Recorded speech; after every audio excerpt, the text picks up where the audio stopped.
자, 지금 이제 전체 800자로 구성하라는 문제입니다. 전체 이 공통 주제가 뭘까 하는 문제. 잘 보세요. 지금 이거를 또 실제 집필을 시켜보면 자아 정체성 문제라고 막 씁니다.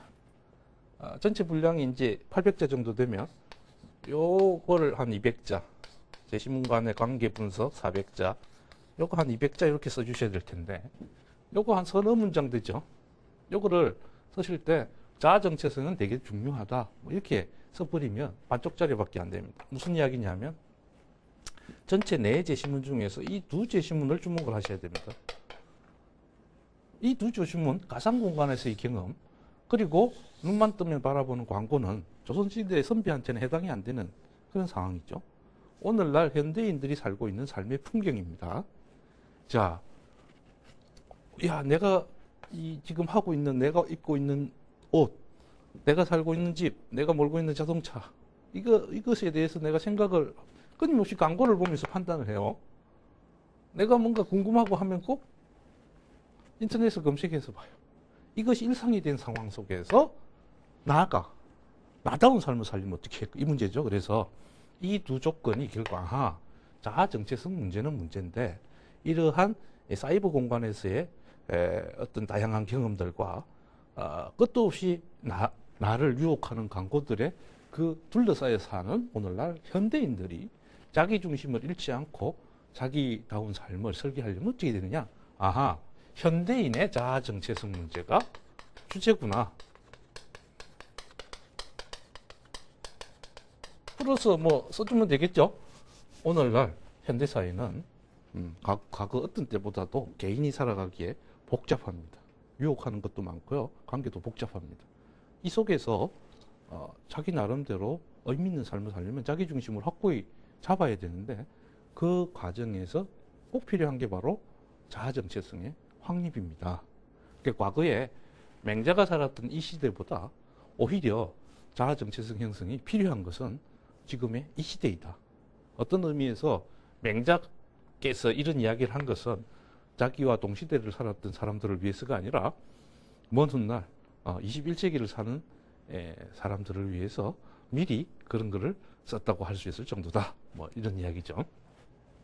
자, 두 번째 이제 제시문 관계, 이 주제 하에서 제시문 관계를 어떻게 엮을 것이냐 하는 이야기인데, 여기 한번 잘 보십시오. 여기 이제 한 400자 정도가 된다고 그랬습니다. 근데 우리가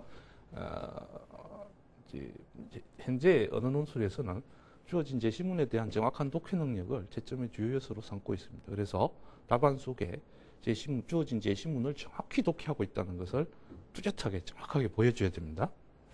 그러려면 제시문이 3개씩이나 되니까 최소한 그냥 단순하게 계산해도 여기 지금 4제시문이나 되니까 이 정도는 배당이 돼야 되겠죠. 자, 그런데 중요한 것은 잘 한번 보세요. 아까 쌤이 이제 나와 다가 오늘날 현대인이 살아가는 삶의 풍경이라고 그랬습니다. 자, 그러면 이거는 가는 옛 글이잖아요. 당연히 현대인이 자아 정체성을 올바로 형성해서 자기다운 삶을 꾸려가기 위해서 이 글에서 우리는 뭘 얻겠습니까? 당연히 뭐예요? 현실 진단 글이 아니에요. 옛날 글이에요. 교훈을 얻어야 되겠죠. 그럼 이 라는 뭡니까? 라는 이 2개의 구체적인 현대인의 삶의 풍경을 분석해내는 전제가 되는 겁니다. 무슨 소리냐? 잘 보세요. 라를 먼저 배치를 하겠습니다. 라. 그대로 자아 정체성은 라 제시문에서 보듯이 끊임없이 변화해 가고요. 그 변화의 가장 큰 원인은 개인적으로는 여러 가지 있을 수 있겠습니다만 결국 그 사회와 그 문화입니다.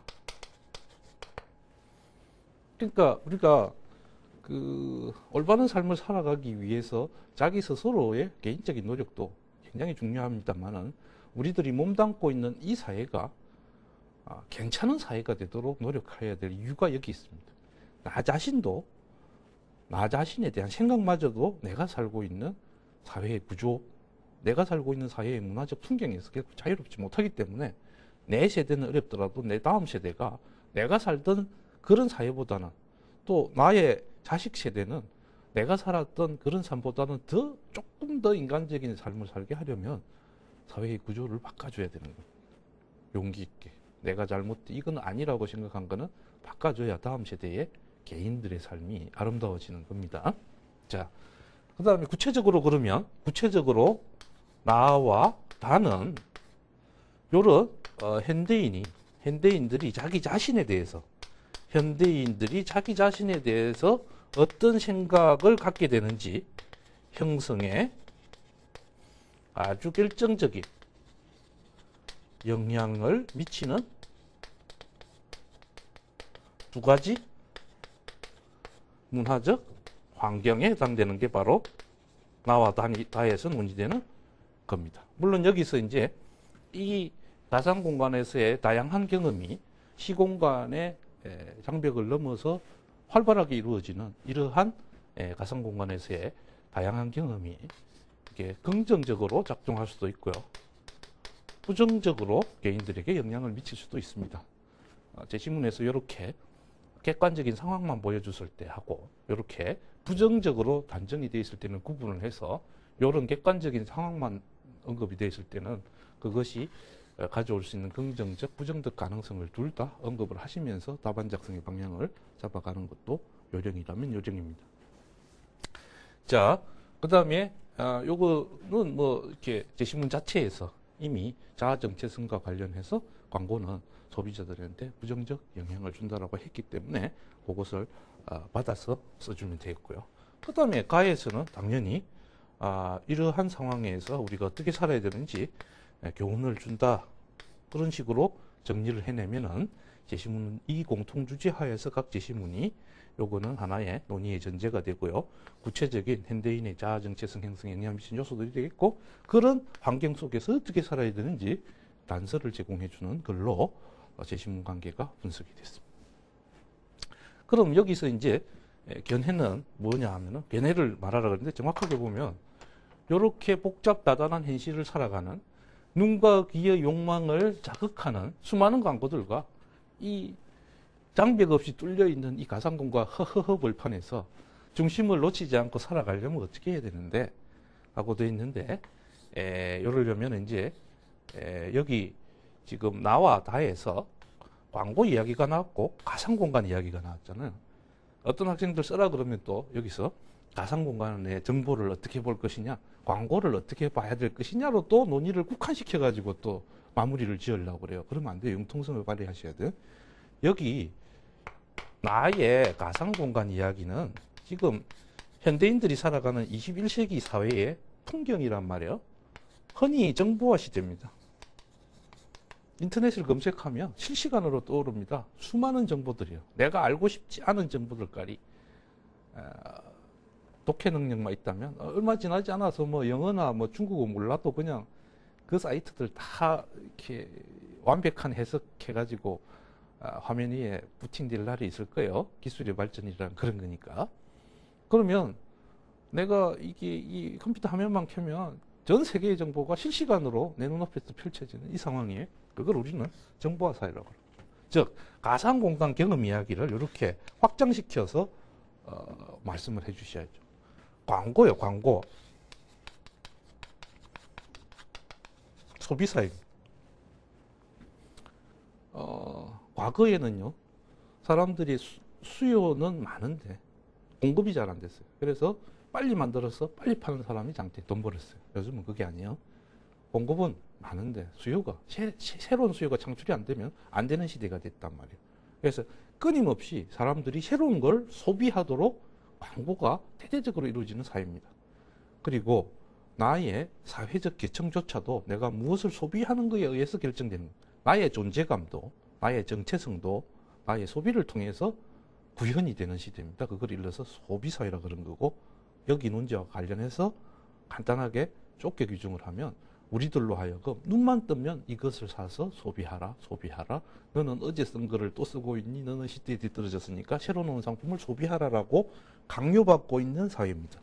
소비사회입니다. 수많은 정보들이 우리의 판단을 어지럽힙니다. 데이터 스모그라고 하죠.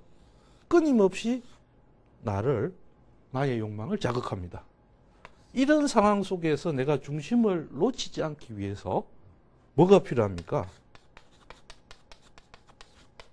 논술에서 많이 쓰는 용어죠.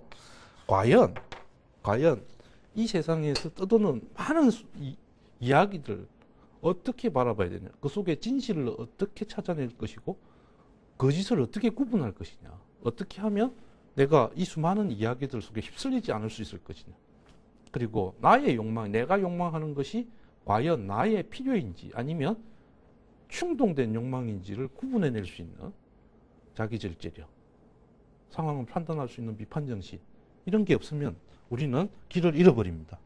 이것을 가제시문에서는 마음을 향해서 깨달음을 얻는다라고 이야기를 한 겁니다.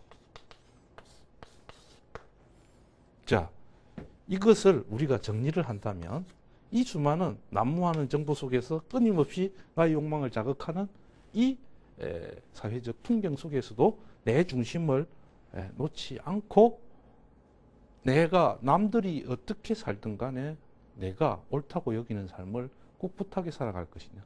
그런 사람이 있다면 우리는 그 사람을 21세기의 신대인이라고 이렇게 규정할 수 있을 겁니다. 여기 나오는 대인 개념이 그 시대의 올바른 인간이라면 여기 말하는 21세기 신대인은 이 정부와 사회의 그 수많은 난무하는 정보들 속에서도 참된 것을 읽어낼 수 있는 안목이 있고 이러한 끊임없는 욕망을 절제하지 않는 것이 미덕이 되어 있는 이런 상황 속에서도 자기 욕망의 절제를 통해서 자기다운 멋을 견지해 나갈 수 있는 사람을 21세기의 신대인이라고 할 수 있겠다. 뭐 이런 정도로 이런 화려한 수사는 부리지 않아도 되지만 그런 취지는 살려서 하고 항상 여기 전체 개별 제시문이 나왔을 때 이걸 액면 그대로 여기서 아까 앞에서 공통주제를 정할 때는 여기 공통주제가 뭡니까? 그냥 이렇게 자아 정체성이네요. 이렇게 하지 말고 구체적으로 이 풍경은 지금 오늘을 사는 우리들에게 해당되는 현대인의 자아 정체성 문제 이렇게 잡아줄 줄 알아야 되고 여기서도 제시문과의 관계를 분석할 때 출제자의 의도를 고려해서 한 그림을 그려보고 간단하죠. 요 두 개 보면서 갈라치기 하면 되죠. 그 다음에 여기 쓰실 때 광고를 정확하게 보는 법 이런 식으로 이야기해서는 사고의 융통성이 전혀 없다 이런 평가를 받을 수밖에 없기 때문에 융통성 있게 확장해서 마무리를 짓는 그런 답안을 생산할 수 있도록 한 번 더 고심하시면 점수를 1점이라도 더 따서 합격증을 받을 수 있을 겁니다.